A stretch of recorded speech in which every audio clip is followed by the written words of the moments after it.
Welcome, everyone, to the Athletic Hockey Show, the Monday edition. I'm Julian McKenzie. Ian Mendez is not here because he is lazing on his couch watching The Simpsons. And every good reason for him to do so, because on this day, 29 years ago, the Lisa on Ice episode premiered, the hockey one. If you don't remember the titles and all that, it's the hockey episode of The Simpsons. And there might not be a better person to have on today's show in light of today's anniversary than Mark Lazerus. I always love doing these shows with you, Mark, but on such a historic day in Simpsons-dom, it is perfect that you are here.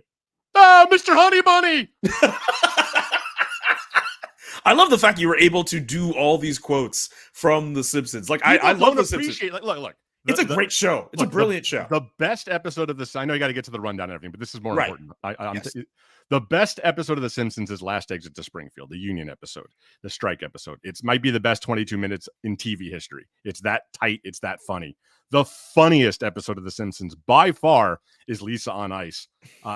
If you've ever been around youth sports parents, if you've ever been around youth sports at all, it is perfect. It's just historic line after historic line. People don't realize how almost all of their favorite lines come from that episode. It's not because it's about hockey. It's just that good. Exactly. Also the memes too. Look, let me get to the rundown first. I'll give you another more if you need more to Simpsons. get on this. Screw the rundown. Nobody cares about the rundown. Here's the thing. We got stuff we got to get to. I know we got to get a moment in on The Simpsons, but it's going to be a packed show today. The Edmonton Oilers are going to come up with Jay Woodcroft out of a job, Kris Knoblach taking his place. The Nikita Zadorov trade story, trade request, I should say. As far as we know, there's no trade that's been done yet. Connor Bedard, obviously, Mark covers him in Chicago. I'd like to see if we can go through the updated Stanley Cup prediction picks that we made and how they've been updated to this point. And Arthur Staple, our New York columnist, does a lot of work on the Rangers. He'll join us at around 3:15. We'll even tap into our mailbag. By the way, if you ever want to send us anything, the Athletic Hockey Show at gmail.com. We also take voice messages, 845-445-8459. We'll get to, I think there's at least one piece of mail we have in our mailbag here. But Mark, I got to mention here with The Simpsons, brilliant show. Watching the first 10 seasons of that show, some of the greatest television ever made. The fact that they're allowed to coast for the next 20 years after that, I can't even be mad at that. But the fact that Lisa on Ice, the fact that the anniversary is today,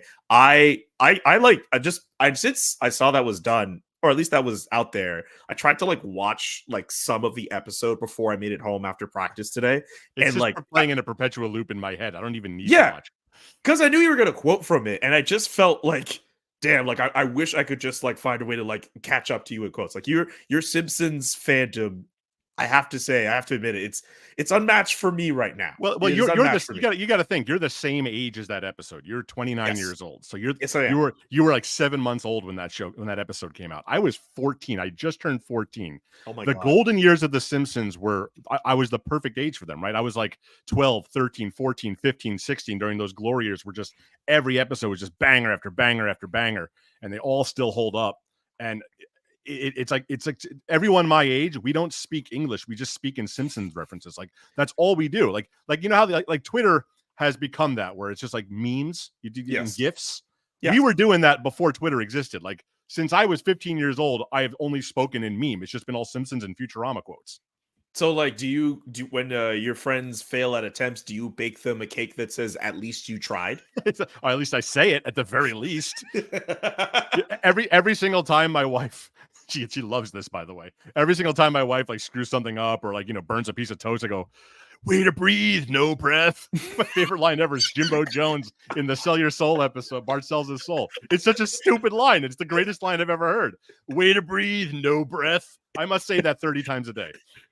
Oh, man. Last thing I'll say about The Simpsons. one of the greatest Christmas gifts I ever received was a Homer Simpson onesie.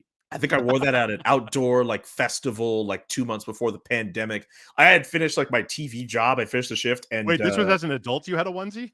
yeah, I still have the onesie. I still have it, absolutely. And like 3 years ago, I had finished a shift at like a TV station I was working at, and I, for whatever reason, I was still in my like attire, and I didn't have time to change. And this was in the middle of February too. I just put the onesie suit over my suit, and I was Oh just my out God. there like this like outdoor festival, just like having the time of my life. I So love you it. don't understand. Everybody my age went through that thing around like 1990 where all we wore was Bart Simpson t-shirts. Yes. Bart was the star at the start until Homer took over. That's when Conan came on as a writer, he sort of shifted the focus to Homer, and that's when the show really took off. But Yeah. Bart was a phenomenon early, and we all had these like bootleg Bart Simpson t-shirts, like, my name is Bart Simpson. Who the hell are you? Eat my shorts. Don't have a cow, man. And like the schools were like debating whether we'd be allowed to wear them to school and stuff. It was like a whole thing for like a whole year. Okay, let me hit you up with this idea as we transition over to actual hockey talk. What if the NHL found a way? You know how they did like the big city green game, or I think it was on ESPN where Yeah, you that was had great actually. that was fun where My kids loved that. Yeah, they animate the characters. What would it take for them to do a Simpsons version of an NHL game? Kids that they don't watch The Simpsons, it wouldn't land. It would land with people my age, which they don't really need to target 43-year-olds. It would, my kids are just starting to get into The Simpsons. My kids are 11 and 8, and they're starting to like The Simpsons, but some of it's not quite. It's we watch it occasionally when it's on, but it's like a whole It's like people who don't watch like Cheers or Seinfeld anymore. Like it's too late. I guess that's fair. I mean, people still watch Friends at least. Like it's Do you think Jay Woodcroft is basically like the I didn't do it boy right now? It's going, I didn't do it. I'll tell you what, that is a guy who has all the time in the world to binge Simpsons shows now because he is out of a job. Which great job on the segue there. I was trying to do an Ian Mendez transition there. I don't know if my voice isn't nearly as mellifluous as his, but I tried. Mellifluous? What is that? Oh man, he is like the poster child for mellifluous voice. That guy's voice, I would pay so much money to have that guy's voice. What does mellifluous mean? Like beautiful, elegant. It sounds just soothing to to hear. So that man was born to do radio. So you feel he has that voice, but my voice doesn't have that fine. at all. You're fine. I'm just fine. You're fine to you, dude. I'm like abrasive and horrible, so fine's not bad. Okay, I can't wait till Ian comes back. Let's talk about Jay Woodcroft. Let's talk about Jay Woodcroft and the fact that he is out of a job. Let go over the weekend. I mean, we all kind of saw this coming after the San Jose loss. Some people were looking at the video of him and Dave Manson leaving the bench and were interpreting it as him looking at Dave saying, "Oh, well, that's probably it after that loss." But that's not what he said at all. Like the people are really bad at lip reading. I don't think that's what he said, but he still gets one more game. He coaches against the Seattle Kraken. They win that game. And some people even think that, hey, maybe that's the turning point. Maybe that's what changes the fortunes around for this team. But he's still gone as head coach as we enter Monday. Kris Knoblach, who coached in Hartford and once upon a time coached Connor McDavid in the Ontario Hockey League, is his replacement. What did you think of the firing? What did you think of this news? I mean, it felt inevitable. It also felt kind of silly. Like this is the winningest coach that Edmonton's ever had. Granted, small sample size, but all he's done is win there. He's done a good job. He is generally well respected. And it's, if this losing streak happens in January of a season and they're already in decent standing, does anybody freak out if they have like a rough couple of weeks in January? It's just because it's at the start of the season. This is what hockey does though, right? You can't fire all the players, so you fire the coach. I don't think most of this is on Jay Woodcroft. I mean, you have Connor McDavid under a point a game, probably returned too fast from an injury. He's gone 3 straight games without a point. Like he's clearly not all the way back yet. There's injuries. There's just horrifically bad goaltending, which is not Jay Woodcroft's fault. No. Look, the Oilers are probably going to be fine. They probably would have bounced back even with Jay Woodcroft, but this is what you do in hockey. Coaches are disposable. Unless you're like one of those handful of guys like a Barry Trotz who can single-handedly transform a team overnight like he did to the Islanders years ago when they went from the worst defensive team in the league to the best in the span of one season. Most of these guys, I think GMs at the very least, see them as a dime a dozen. They're just kind of like, let's get a new voice in there, whatever. It's such an improvised sport. The players are just going to go do it themselves anyway. I don't know if that's true or not, But I feel that's the way coaches are viewed in the NHL, aside from a handful of special ones. Well, I'm glad that the Edmonton Oilers decided to consult players on this before they made the coaching change. Or did they? Or did they? Can we pull up the clip from the press conference this past weekend where Ken Holland, the GM, is talking about it, and CEO of Hockey Operations Jeff Jackson also discussed this? I want to know if you pick up on the same vibe that I got from this. The players' leadership group come into the conversation where they brought in to discuss potential options for this team moving forward. Is that something that you guys bring into consideration or have done before? I'll let, because I have talked over this past week with some of the veterans on our team. I'm not going to tell you what they said. I take the information. Ultimately, I have to make decisions. Obviously, Jeff's got a long relationship with Connor. You can probably talk about that. Yeah, no, I mean, we didn't consult with the players on this decision. Never spoke with Connor or Leon or Nuge or Nursey or any of the other leadership group. These guys are here to play hockey. That they know that's what they want to do. They don't like being involved in these types of decisions. That's my experience. So the fact that Kris was Connor's coach in Erie in 2014, 15. It only has something to do with this because I think Kris Knoblach's a very good coach. Connor didn't have anything to do with this decision, and neither did the other leadership group. Mark, can I also read out a tweet after this? So Connor McDavid got to speak on this today, and I know I'm only reading one tweet. This is only part of what's been said out there today, but he was asked if he was given a heads up about the coaching change. Here's this quote. I'm reading from Daniel Nugent Bowman's Twitter, by the way. I woke up to a text like probably you guys did as well. I know the narrative out there, but it couldn't be further from the truth. That doesn't sound all that uniform to me. This sounds kind of a weird kind of mess. Am I wrong in thinking that? I mean, you asked what my view of that, my read of that is. My read of that is Ken Holland is not in charge of this team. Jeff Jackson is. Like, clearly, Holland's in the last year of his contract. He's on the way out. Like, it's pretty clear that this is Jeff Jackson's team, and he's going to be taking over all the personnel decisions now. And so, I don't think Ken Holland was lying that he spoke to players on the team, but I think the players probably know who's in charge too. So they didn't feel like they were having input. They thought they were just talking to, just shooting the shit, basically. So I that's the vibe I get, is that Ken Holland is just kind of taking up space there. Wow. Okay. Well, we're going to have to see how it is with him. But just to me, at least from an outsider's perspective, this just looks kind of weird. But also the fact that Kris Knoblach, who has a history with Connor McDavid, and Connor McDavid seemingly blindsided by all of this feels like the exact opposite of like those teams LeBron has been on, where he gets to pick who he wants as coach, or he gets to pick these players, right? Like that's what I wanted to ask you. Yeah. Do you think that Connor McDavid and Leon Draisaitl should have a say in this? Because I went through this just last 2 years ago with Patrick Kane and Jonathan Taves, whether they should have input on whether Derek King should stay, whether they should go hire an outside. Are they going to have any kind of say on the direction of the franchise following the firing of Jeremy Colleton and all the misery they went through off the ice and everything? And Kane kind of said, yeah, I'd like a say in that. And, Stan Bowman was always adamant, no, that's not how this works. And Kyle Davidson kind of hemmed and hawed and didn't really give a straight answer on that. But that's the way it's done now in basketball. Do you want to see that in hockey? Do you want to see players taking more, a more assertive approach to team building, or should they shut up and dribble? I mean, Edmonton has arguably the best player we have ever seen. Yeah. And Leon Draisaitl is a top 3 player. And he might not be 3. He might not. I mean, he's not 1. He might be 2, depending on how you stack it up there.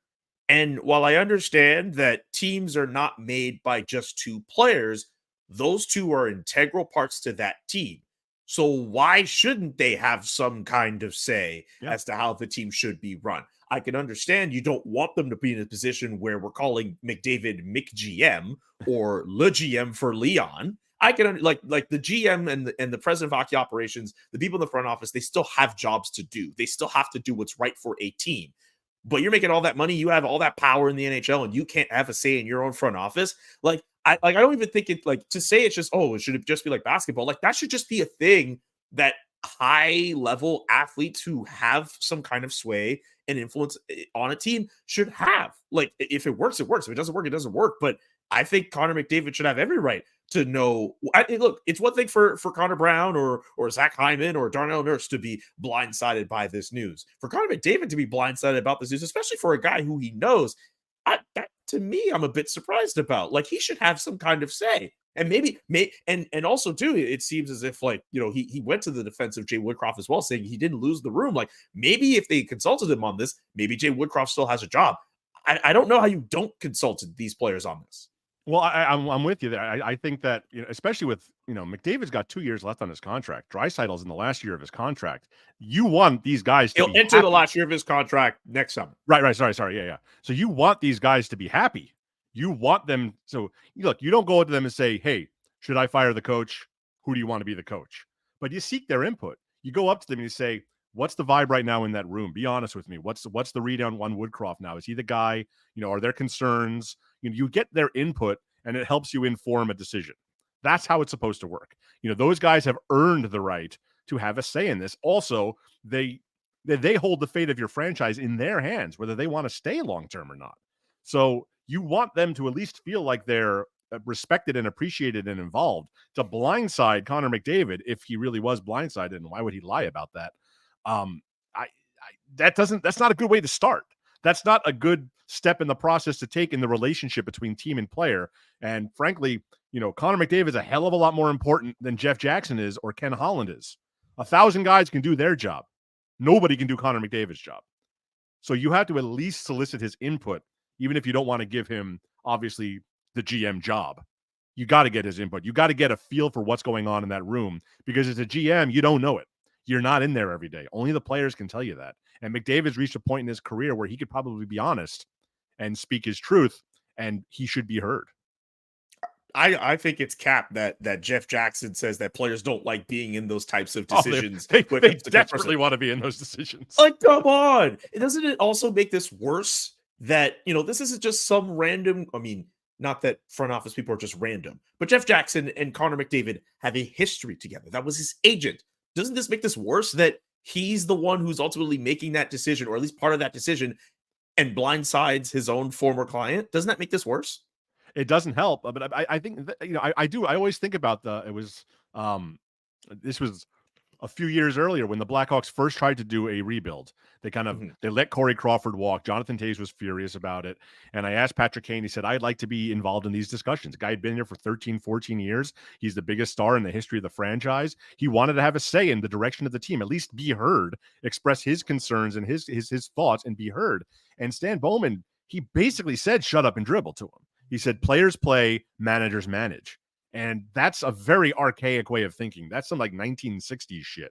Like, that's not how it works anymore. When these guys are making 8 figures, they are more important than you are.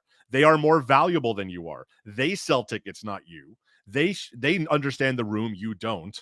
You have to solicit. You are just derelict in your duty if you are not regularly speaking to your leadership group about the vibe in the room, the sense of what things are going on. Just because you'll never know it otherwise. The only ones who can tell you that are the ones in the room. And the leadership group are supposed to be the conduit between the players and management. They're the ones that can say, these are the concerns the other players have. I can say it because, you know, I'm entrenched here. But this rookie guy can't say it because, you know, he's still on an entry-level contract trying to keep his career going.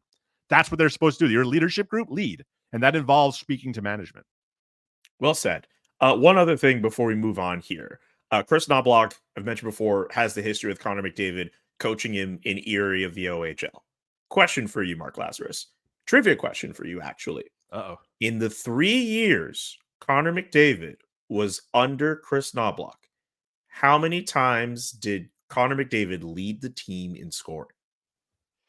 Ooh, there were some good players on that team. That was Dylan Strome and Alex DeBrincat were on that line. And some other guys came through there.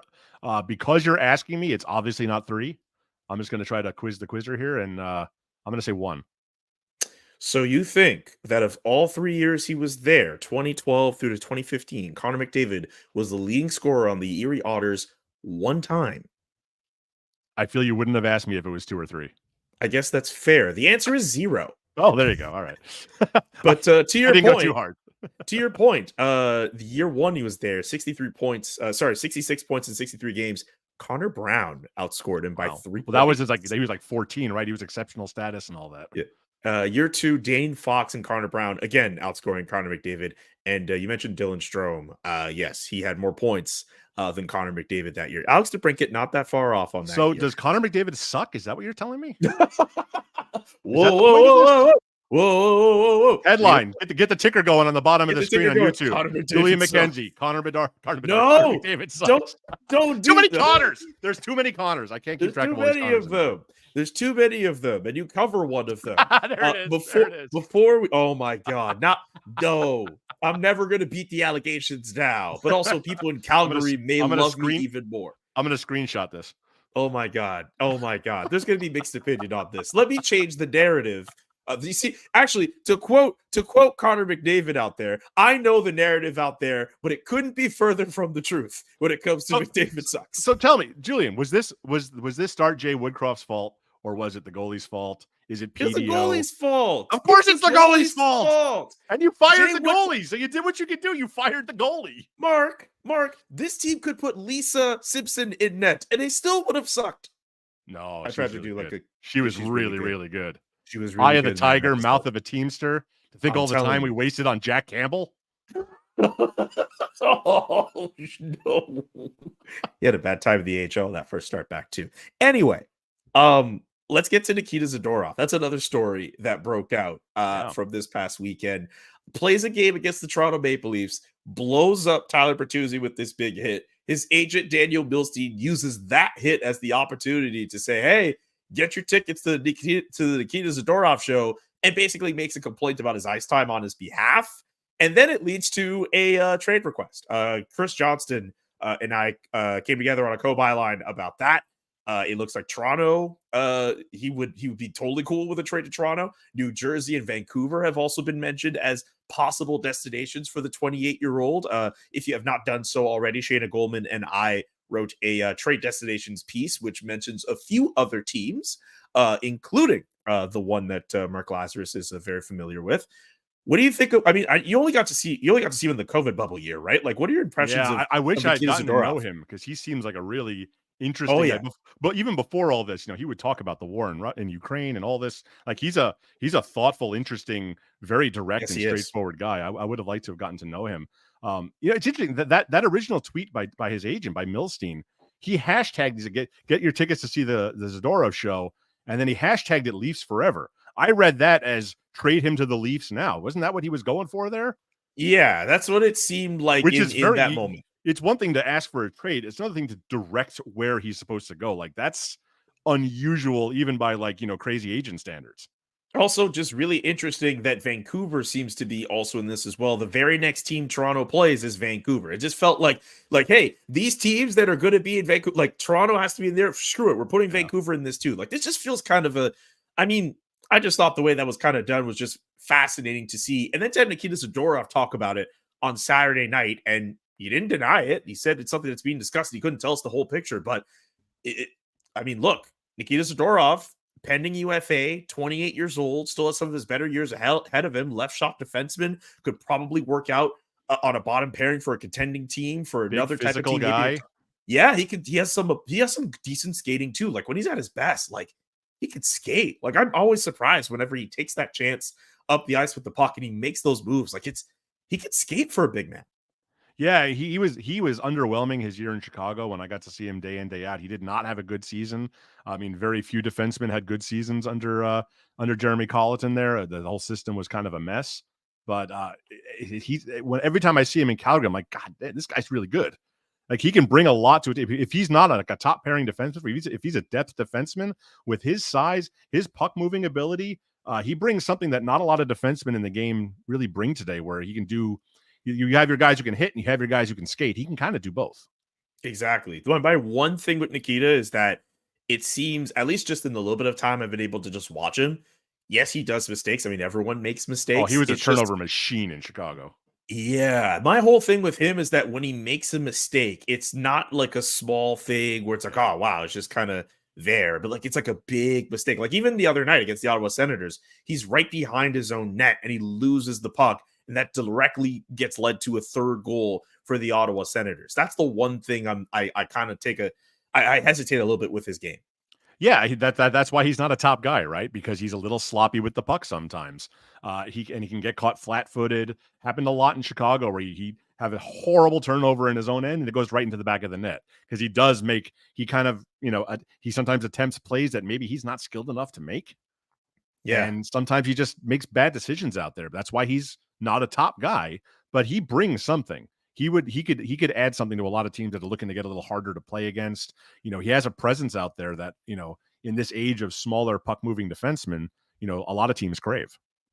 If you're a GM, if you're Craig Conroy in this situation, what do you do? Do you sit back and just wait for the deadline to move him?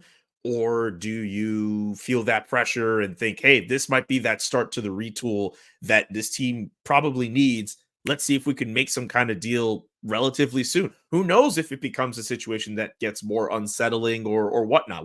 How do you see this? Well, that's just it. I mean, if it becomes a real problem, you just got to sell him for what you can get. But he's a relatively valuable asset. You don't see a ton of trades this time of year, but there's usually one or two. You might be able to get like an actual hockey trade or get like a decent prospect instead of just futures, just draft capital. You're not going to get like a first round draft pick for Nikita Zadorov. So No. I take my time. I wait and see. And if it becomes a problem, if he becomes a problem in the room, which from all accounts, I don't think he's going to be. He doesn't strike me as a type that's going to be like pouting and kicking and screaming. Even if he's unhappy, he's going to go out and do his job. And you wait until someone has a need, until there's an injury somewhere. And then you say, hey, how can I interest you in a Nikita Zadorov? And, you try to maximize your capital because Flames, they're not going anywhere right now. So it's not that urgent. I mean, yeah, you want to kickstart that future, but you don't want to just trade a tradable asset just because he's unhappy. You have the power as the GM there. And as long as the player is not disrupting things, and so far he's not, it's just like it's a story, but I don't think it's something that the other guys in the room are worrying about. I bide my time and see if A, maybe you turn it around and he gets happy again, or if he gets his minutes, and B, wait till there's a need, wait till there's a demand before you start throwing in the supply. Not to mention with the Calgary Flames, he's not the only pending UFA, right? Chris Tanev is could be available. Noah Hannafin, it looked as if he was going to be close to signing an extension, and then all of a sudden this losing streak happens and contract talks are on hold with him. Julian, I'm going to welcome you to Rebuildville next year. Let me tell you how fun it is to cover a team that's doing that. Well, you know what's funny? The last year I was in Montreal, that was the beginning. Those were the beginnings of a rebuild there. I feel I've known nothing since the Canadians went to a Stanley Cup final in 2021. I have known nothing but rebuild and hope and rebuild. Oh, for 2 whole years? Oh, Julian. I don't want to hear that from you. You got to see a whole bunch of Stanley Cups in your time. Yeah, the last one was 8 years ago, so I don't hear about 2 years ago. Oh, 8 years ago. It's been 8 years. God, imagine being like Eric Stevens in Anaheim these last since 2015. Geez. That team hasn't won a cup since 07, hasn't been relevant since 2015, 2016. Trust me, there's people who've had it worse than you. Oh yeah, for sure. Oh yeah. Well, yes, and worse than you too. Oh yeah, well, I don't really complain. Hey, yeah. Even when they're bad, the Blackhawks are eventful, let's say. Yeah, yeah. You don't have to tell us twice. Anyway, as we continue to talk about some of the great players that Mark Lazerus has gotten to cover in his time, let's talk about Connor Bedard, who had himself a great weekend in Florida. 4-point game against the Tampa Bay Lightning, scores 2 goals against the Florida Panthers yesterday, including a short side goal, top shelf, or top bins, as some people might say. In any case, it's where mama hides the cookies. It's a sweet goal, and then he goes to the boards, he stares down the Florida crowd, and just gives this mean stare, and that glance, that look, that is what's going to save the National Hockey League. That's the personality that we need. Mark, what did you think of Connor Bedard's big weekend in Florida?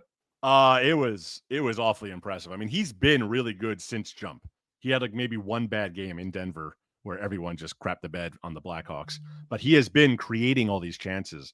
But this weekend was different because not only did he get 4 goals and 2 assists in 2 games, but he did against 2 very good teams, obviously, in Tampa Bay and Florida on the road. What he really did was the way he was doing it by himself almost. Like his first handful of goals this year were all, I'm open and in space, feed me the puck. I'm going to use my phenomenal shot to just beat a goalie straight up, which we know he could do. He came into the NHL with maybe the second best shot in the league after Austin Matthews. He was ready-made in that. But all 4 of these goals were him attacking this weekend. You know, he muscled aside Victor Hedman, who is, I think it was 9 inches and 61 pounds heavier than him, to get a goal on the inside after on the forecheck, and then creates a play, and then he boxes out Victor Hedman. The second one, he stripped Nikita Kucherov at center ice to spring a 2-on-1 with this ridiculous little backhand, and then finish it off up close with a nice little forehand backhand move. And then, God, yesterday in Florida, the first goal where he stripped, I think it was Stenlund, he didn't even stick handle.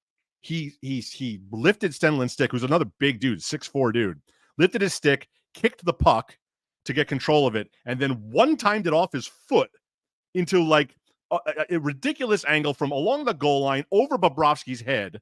Ridiculous goal. And then his last goal was another one where he just pounced on the puck and then just dives in on net. Like, these were not, puck movement goals. These were not, I'm wide open in space, I'm going to beat you goals. These were creation goals. He was attacking. He was aggressive. He was assertive.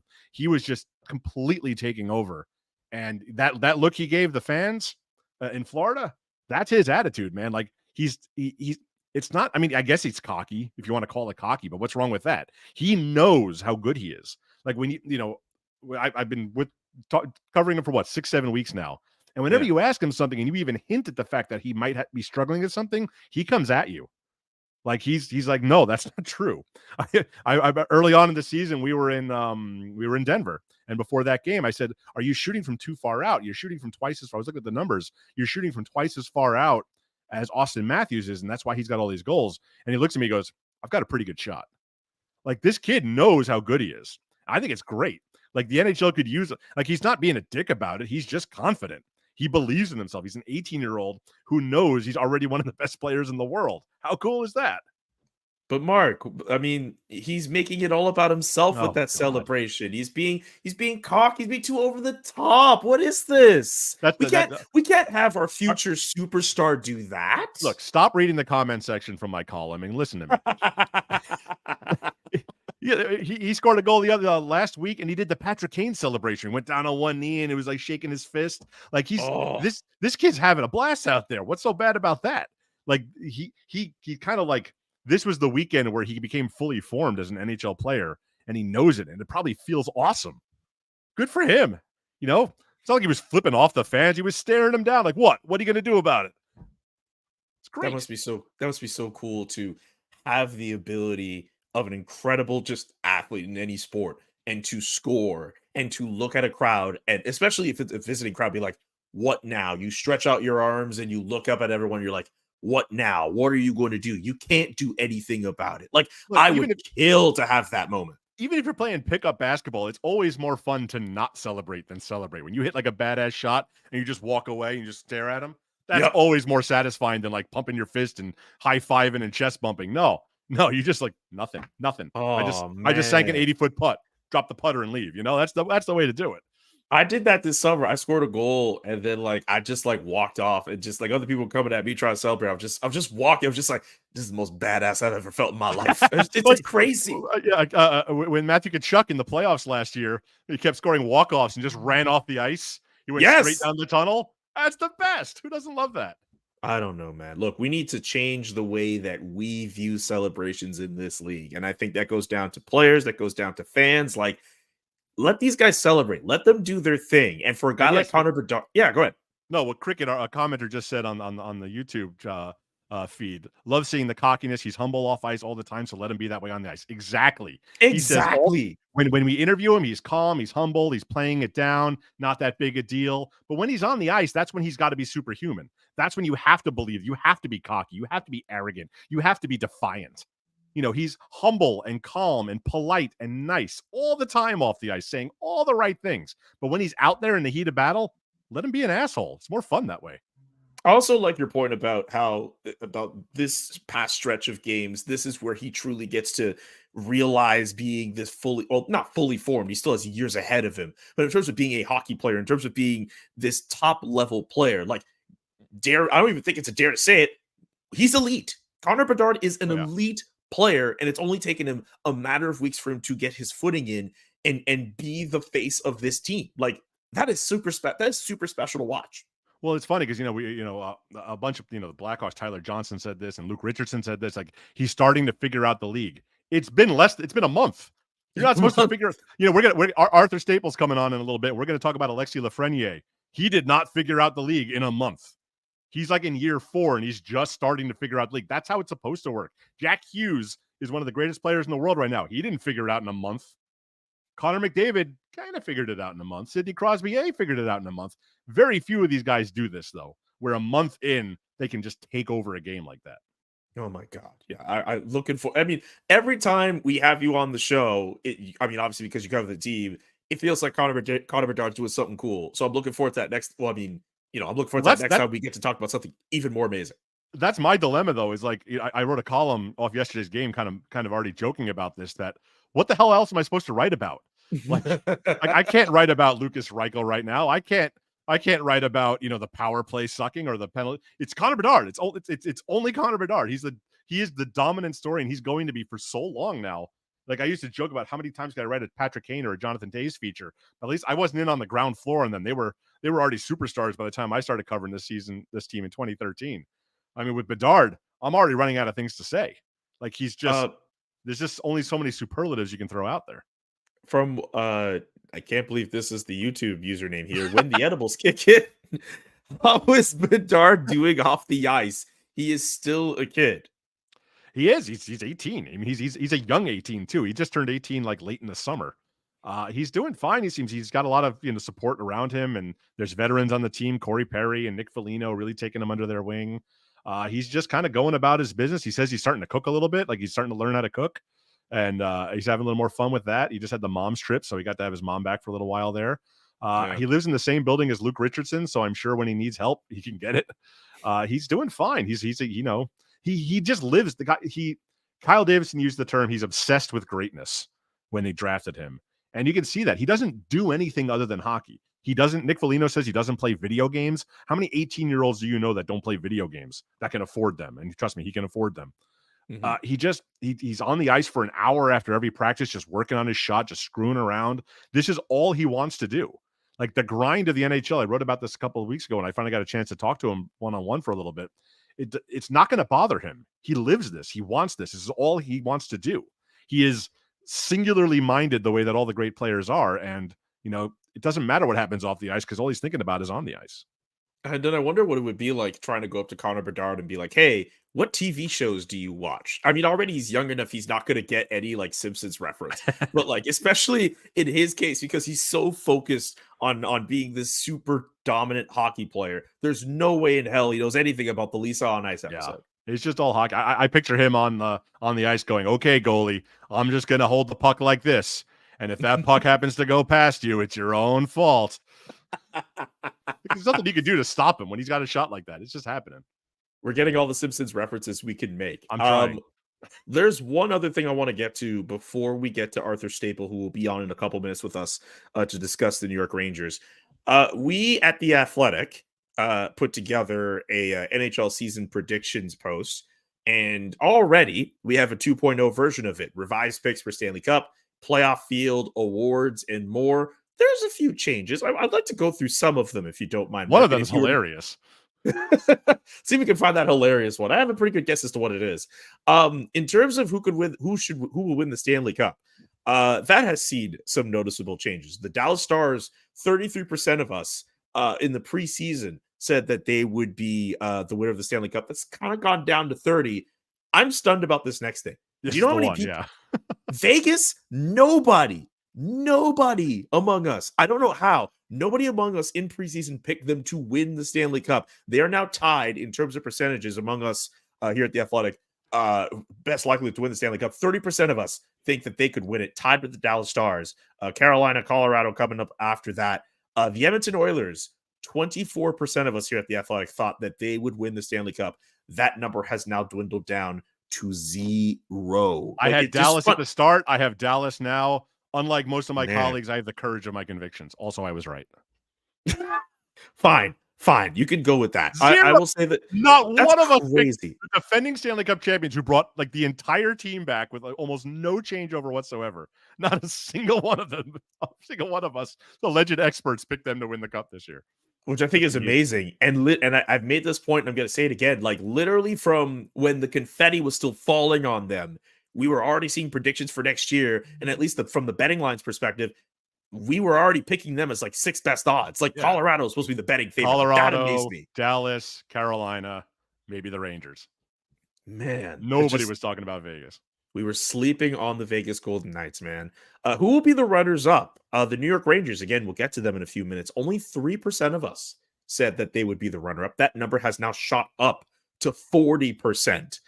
Something about this Rangers team, man. They look good. And again, we'll talk about it more with Arthur Staple. But just a pleasant surprise. Well, not pleasant, but like, or who knows, depending on how you view the New York Rangers. I don't want to start picking sides on this one with pleasant. But the Rangers, the fact that they're in that position, wow, that's just a wild change. The Hurricanes, 33.3% of us said that they'd be the runners-up. They were the leading favorite for that. That number has dropped down to 20. The Colorado Avalanche, sort of the same. 18.2% of us said that they would be the runners-up. That's kind of fallen down to 16.7%.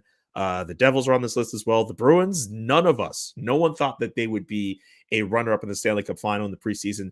Number just slightly going up to 6.7. Like, that's the Boston Bruins were just so hard to predict for any of us. I like how Vegas went from 0% to 3.3%. So it's all or nothing. Vegas can't possibly, like, if they come out of the West, they're guaranteed to win according to our poll. Basically, I had Dallas over Carolina. Carolina is making me a little concerned. Like, every year, we're always waiting for Carolina to take that next step. Yeah. I'm a little bit concerned. The goaltending, Freddie Anderson, there's concerns there. The Devils, if Jack Hughes comes back soon, I like the Devils a lot. I can see that as a team that can make it to the final. But it's interesting because the East is so much deeper than the West in terms of just like playoff caliber teams. But to me, all the best teams are out West. It's Vegas, it's Colorado, and it's Dallas. Those are the three best teams in the NHL in my mind. And I see nothing to change my mind so far this year. I think I had Edmonton, Carolina as my preseason Stanley Cup final matchup. I'm probably leaning. I don't remember if I picked New Jersey or stuck with stuck with Carolina. I might have picked New Jersey as the new East runner-up, but Vegas definitely in the second go round. I picked them to win the Stanley Cup. One thing for sure, I picked San Jose to finish last place at the start of the year, and I definitely did so again. And everyone, 100% of us now, believe the San Jose Sharks will finish in last place. And they for are everyone, awful. And for everyone who said Edmonton is just a victim of PDO, the Sharks have about the same PDO as the Oilers do right now. It's bad. Really? It's low. They're like the second and worst PDOs in the league. So if you think the Oilers are coming back, then you probably have to think the Sharks are coming back, or maybe they're just bad. Here's this one. Who will be the first coach fired? 0% of us in preseason thought Jay Woodcroft would be fired, and then it shot up to 46.7%. Should point out that this post came out November 11th. We are November 13th now, so it feels like a good chunk of us knew something was afoot. Yeah, I think we all see what was happening at Edmonton. I don't think any of us were truly shocked when the news came down.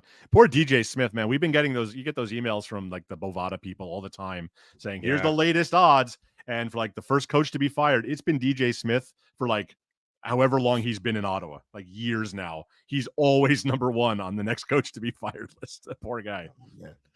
One last one. We'll try to get as much time in before we get Art in here. I want to get your thoughts on the Norris Trophy.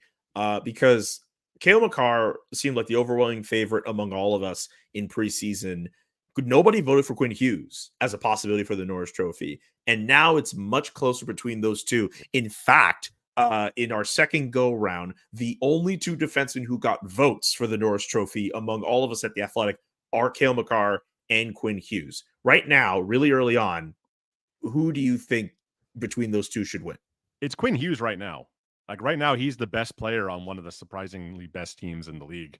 He's been absolutely phenomenal, all just because he's mad at Dom Luszczyszyn. So, oh, come on. Tier 3 Quinn Hughes with chip on his shoulder. It's funny because going into this year, like look, Cale Makar is the best defenseman in the world. We all know this. Like he could win it every year the way Lidstrom did, and nobody would bat an eyelash. But the Norris is always kind of like a storyline award, right? And I really thought that Charlie McAvoy or Miro Heiskanen, it was kind of their quote unquote turn. And if they had big years, they could win it because that's just kind of how the voting usually goes. But man, right now it is a 2-horse race, and right now it's Quinn Hughes. Can he keep this up? I don't know. Sure looks phenomenal every time I'm watching a Canucks game. So keep him in those retro skate jerseys, and he'll win the thing going away. Yes, those skate jerseys need to be a thing. It's time for us to bring in our New York columnist, Arthur Staple. Does a lot of work covering the New York Rangers for us here at The Athletic. And I love your hat, sir. The Montreal Expos, Nos Amours, rest in peace. I know they're the Washington Nationals now. I just have to shout you out before we get going on the Rangers here. So thank you for dressing in appropriate attire. Wore it just for you, J-Mac. I appreciate that. You are a good man, sir. Let's talk about the New York Rangers. I couldn't help but notice Alexis Lafrenière. He's off to a really good start. I tried to count for myself on the hockey reference page, on his hockey reference page. I think it took him about 46 games last year to get to the goal total that he's at now. He scored twice yesterday against the Columbus Blue Jackets, gets this sweet finish against them in the shootout as well. What have you made of his play to start off the season? Does it seem like he's finally playing to his potential at the tender age of 22 years old? Well, I caught Laz saying that Quinn Hughes is going to win the Norris out of spite for Dom. I think Lafrenière might just be doing this out of spite for the rest of us. Yes. Kind of question whether the B word for a number 1 overall pick, whether he was a bust and entering his 4th year, and his numbers the last couple of years have been okay. I think he had some battles to find legitimacy in ice time under Gerard Gallant. New coaching staff, Peter Laviolette comes in. He obviously wants to see this guy succeed. He's on a very modest 2-year bridge deal. So, and even in training camp, we kind of didn't seem to find a spot. So we were all wondering, is this going to be it for him this year? And Chris Drury might finally look to find a taker for him and just see if he can thrive somewhere else. But playing on the opposite side of Artemi Panarin, when Panarin is going as well as he is, usually does wonders for anybody's game. And he seems to have meshed well with Panarin. First with Filip Chytil when the season started. Chytil's been out with a concussion for the last 4 games. Vincent Trocheck slides in. They haven't missed a beat. I think a lot of it has to do with Panarin, but you still have to be the guy that puts the puck in the net. And Lafreniere's been in the right spot. He's got a smile on his face. Maybe not so much when he's talking to us in the media, but he seems very satisfied with what's going on. And as he said, it's still early, but he's on a great pace, and he's really been a big part of what they've been doing so far. How much of it is really just opportunity? Because he kind of came into a team. Usually, when you're the number 1 overall pick, you're on a team that's got nobody, and you just automatically get like Bedard is right now. You just get thrown into the top line 22 minutes a night. He really hasn't had that kind of opportunity in his first few years, has he? No, I mean, you get drafted first overall by a team that's not been good the previous couple of years, but also that team that's not been good just signed Artemi Panarin. There's a left wing that's in front of you. Chris Kreider's a longtime Ranger. He was going nowhere. So all of a sudden you come in and you're the 3rd line left wing at best. And when Gallant was here the couple of years, there was always seemingly some debate about, can he play the right? Is he comfortable there? I'm sure he would have done it if asked. But he was asked his preference, and his preference is to be on the left. So he was stuck on the 3rd line when they had the kid line with Chytil and Capo Caco. They really thrived in the 2022 playoffs, and the Rangers made it to the conference final. But it's a 5-on-5 line, and it's the 3rd line. They really were not getting a lot of preferential treatment. And when Lafrenière would move up after a couple of games, if nothing happened, you'd see him get bumped down. You'd see more of a veteran guy like, say, a Barclay Goodrow get bumped into his spot. So I think this year he's matured, he's grown into his game a little bit, and you've got a guy in Peter Laviolette who also doesn't have the greatest track record with nurturing young guys, but I think in this case he's responded well to what the coaching staff has been putting out there. He's responded well to playing with Panarin, who can be a little bit difficult to play with sometimes. And I think he's gotten a little bit more of a leash there since the season started, that if they have a bad game, Laviolette's not going to pull the trigger quickly. So that's definitely helped them too. Do you get that sense that Lafreniere's confidence has changed in just talking to him post game after games and in those media availabilities? Well, whoever trained him to be as bland and cliched as possible in the post game really should get a bonus, because that's his style. There's nothing wrong with that. I think we all can accept, as long as you're there to talk, nobody can make you be interesting. You talk to teammates and they say he's the funniest guy on the team. I think he's got a lot of personality behind the scenes. But I think you can definitely see it. He doesn't love sitting and talking to the media post game, but now I think he understands when you are putting up numbers, you got to do it. So maybe there'll be a change there. Like we said, he's 22. I shudder to think, Laz and I, the old guys of this trio here, to think about when we were 22, if we had to talk to anybody, strangers, whoever, on a daily basis, it probably wouldn't have gone so well. Maybe for you, Laz, but definitely not for me. I would have been fired so fast. My God. So I think we paint with a pretty broad brush sometimes, and I certainly hadn't heard a lot of good stuff about what was going on with him behind the scenes in the last couple of years. But none of it matters. If he plays well, you can do a complete 180 at that age and become show more of who you really are, and maybe we'll get to see it if he continues to be successful. Yeah, I think you bring up a great point. I think we underestimate just how difficult it is to be a teenager on that kind of spotlight in a city like New York, or in professional sports. You're trained, from day one to put up those walls and not let anybody in because there's so much pressure on you to begin with. You don't want to add to it by saying the wrong thing at any point. So you just learn to say nothing. And then people think, then all of a sudden you get a reputation. Oh, he's aloof. He doesn't care. He doesn't have any joie de vivre. And it's like, this guy's just a problem all around. And it just kind of snowballs from there. I think sometimes I'm trying to do this with Bedard because he can be very difficult too. He's letting it down a little bit and he's having some personality, but he's very, even keel. He doesn't want to say anything, too exciting or anything like that. And I just got to keep reminding myself, the kid's 18. He's 18. Yeah. And he's got every single day. He's talking every single day, cameras in his face, every city he goes to. It's asking a lot of these guys. And I think we have to kind of like allow them to put those walls up to some degree and then slowly try to knock them down over the years. Yeah. And came in during COVID. New York maybe wasn't as fun a place as you might have wanted it to be as a kid. So there's a lot, the last few years have been a lot for everybody, especially young people all around, young people in his position. So I think a lot of little things have changed, and maybe it would have happened without a coaching change, but it seems to have coincided with Laviolette being here. Do we have any update on Ryan Lindgren? It seems like he got injured last night against Columbus, or anything else on that injury front? Peter Laviolette said today he didn't skate today. Not a lot of guys skated because when Lindgren went out and they were down in that game, Lafrenière, I think, played over 24 minutes, maybe the second time in his career he's played over 20 minutes in a game. Panarin was 28 minutes, which was, I think, also an NHL high for him. So a lot of guys got the day off today. They don't have a game until Saturday. So they're not practicing tomorrow. Laviolette seemed hopeful that Lindgren would be able to practice on Wednesday. The guy is, he's had a couple of bad injuries, but the way that he plays, and he's such a little guy, he's fairly indestructible. And if you see Ryan Lindgren by about mid-November and he doesn't have a welt or several cuts on his face from errant high sticks or a punch or something, then something's wrong. But so I think they're hopeful on him. You've got Adam Fox, who's out for at least 6 more games once they get back, being on LTIR. Filip Chytil still hasn't skated. He's got, I believe, his 5th concussion since he got in the league. And Igor Shesterkin's just working his way back. So when you think about where they are, whatever, 9-0-1 in their last 10, and just finding ways to get 2 points without some pretty important guys in every position, it makes this start they've had to the season even more impressive. This feels like a dumb question to ask about a guy who had 92 points last year, but why? What is different about Panarin this year? He just seems to be just at the absolute top of his game. Bald. He's more aerodynamic, right? That's all it is. Right. That's right. That's right. He said, he was joking with me when I say, it's like, it'll grow back. And I just kind of took my hat off and I was like, I don't know, buddy. Good thing you're young.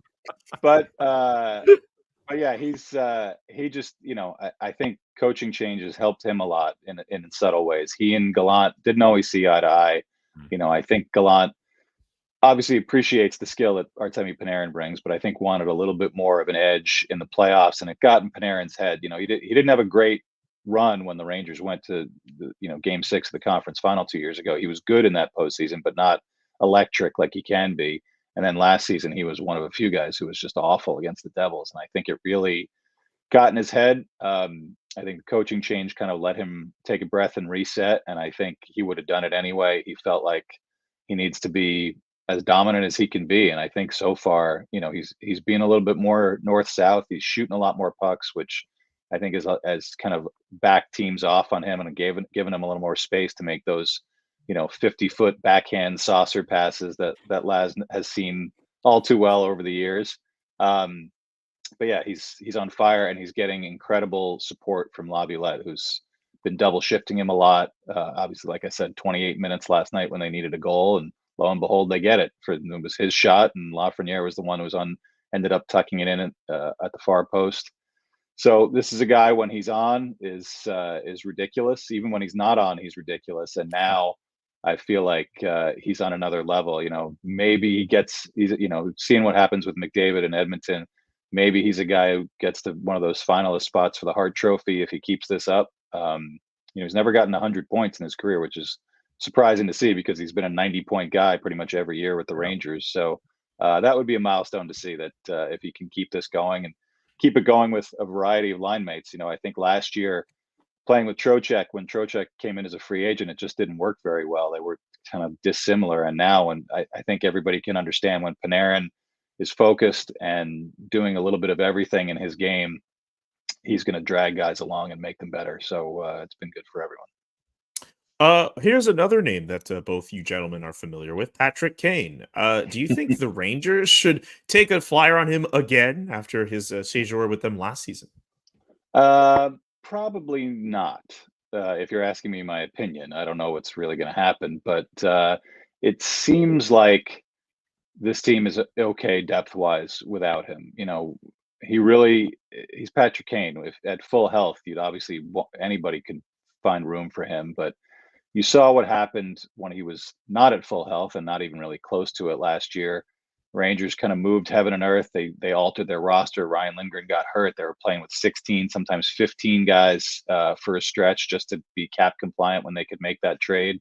They didn't give up a whole lot, but he didn't really add a whole lot. They kind of wedged him in on tried to play him with Panarin. It didn't really work. Tried to play him with Mika Zibanejad. That worked a little bit better. But I think the place that really was kind of the most disruptive was on the power play. The Rangers have had a top 10 power play pretty much the last 3 years with guys like Fox, Zibanejad, Kreider. Kreider's one of the more prolific power play scorers in the league the last couple of years. And you put Kane in there, which means Panarin goes to his opposite side. Zibanejad's there. Where does Panarin? It didn't fit, and it was definitely vexing for Gerard Gallant, who relied a lot on that power play. They're still relying on. I think they're over 35% so far this year. So, if it's about need, I don't think they need him. If it's about Patrick Kane deserves to be on the biggest stage possible, maybe that's the case. But it feels like last year's experiment probably scared Chris Drury off a little bit. And even though it only cost them some cap space and maybe waiving one of their fourth line guys to make it work, I think what you're seeing here, especially what they're doing without some of their big guys these last, 3-4 games, is probably telling them, I think I'd rather have a good team than another superstar on it. One last one for you. With the Hockey Hall of Fame induction weekend, Henrik Lundqvist going to his rightful place in the Hockey Hall of Fame. Some would argue is the best goaltender of his era. Maybe some people would fight off and say, hey, Carey Price, but Henrik Lundqvist is the king for a reason. Would love to know your thoughts on seeing King Henrik or Hank or whatever you nickname him make his way into the Hockey Hall of Fame. I mean, it's certainly deserved. I threw that story back up that I did a couple of years ago when his number was retired by the Rangers, where I talked to all of his backups from his 15 years in New York. And just kind of talking to guys from the progression of Kevin Weeks, who was the presumptive Rangers number one out of the 04-05 lockout, who was just like, a week in camp with this guy is like, I'm not going to have the number one job for very long. And then on up to Alexander Georgiev, who was talking more about at the end of Lundqvist's tenure, where he's saying, I came to the Rangers and I'd never owned a suit before, and I'm hanging out with this guy for 10 minutes. I'm like, I got to go shopping now. I got to keep up. So you see the progression of this guy who comes in as, a 7th round pick, a guy who was very under the radar and comes in and within a year is the number one goalie on one of the biggest stages in the league and performing well, helping them get to the playoffs when they had missed for whatever was 7 years before the lockout. becoming a star on a team that had no stars on it. The Tortorella era Rangers, basically helped get them to the finals and losing, a few heartbreakers in overtime or double overtime to the Kings. And then on into his mentor phase with guys like Cam Talbot and Antti Ranta and guys who are still in the league, still good number one, number two goalies who credit him with kind of showing them the way with the work ethic and practice and just how hard he competed on every puck, whether it was, a shoot around, morning skate, anything that this guy, always had the eye of the tiger and then the fashion sense and the good looks to go with it.